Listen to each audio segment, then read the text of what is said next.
Welcome everyone to my presentation. I am Pham, a junior majoring in biology at UAH.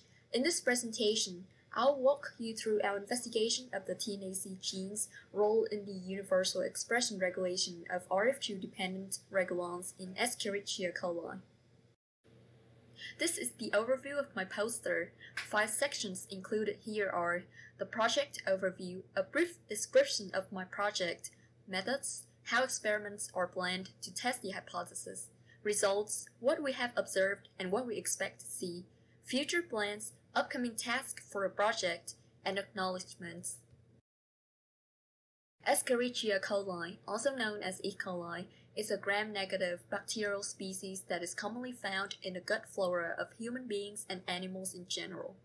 Metabolic regulation is at the center of homeostasis in E. coli as well as any other organism due to its crucial role in ensuring the survivability. My mentor, Dr. Cruz-Vera, and his mentor, Dr. Yanovsky, have spent a great deal investigating the metabolism of tryptophan, an important amino acid in E. coli, to unveil intricate mechanisms underlying this process. We now know that there are 2 operons that function oppositely in the regulation of this metabolite. The tnaC operon functions to break down tryptophan into smaller building blocks, and the tryp operon functions to synthesize new tryp molecule.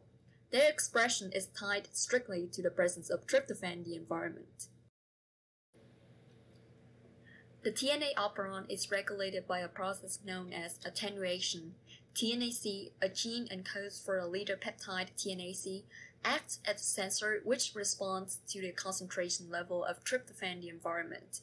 When L-tryp is abundant, tryp molecules will come and bind to the ribosome that translates tnaC, which causes the complex to stall at the stop codon UGA. As the ribosome is jammed, release factor 2 or RF2, a protein that aids in the termination of translation, is thought to also become sequestered within the ribosome.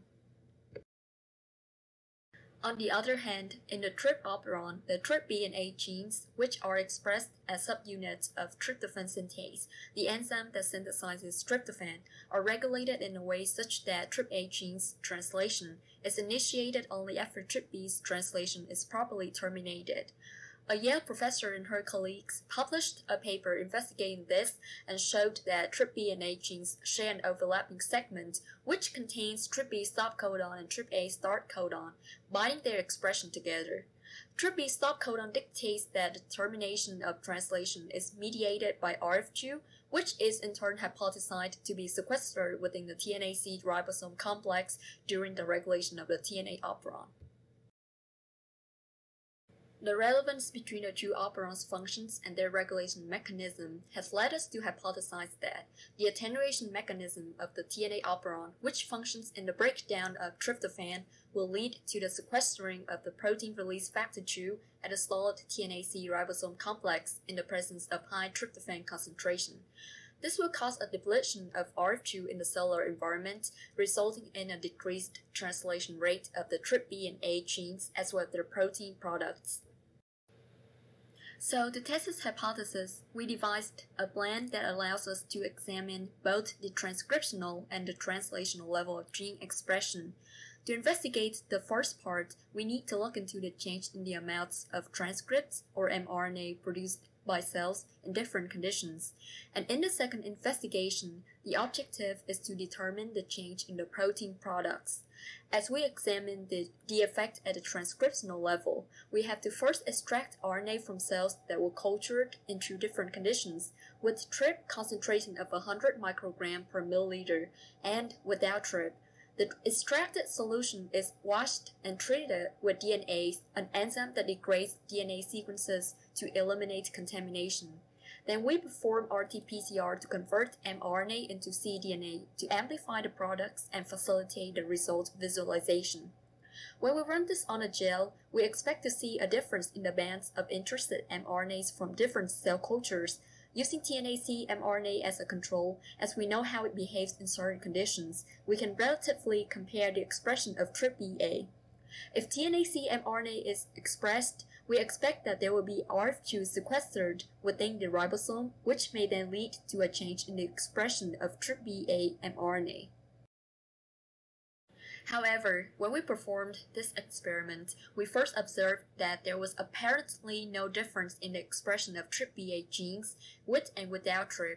It is possible that there exists a mechanism in E. coli that sustains a constitutive transcription of these genes.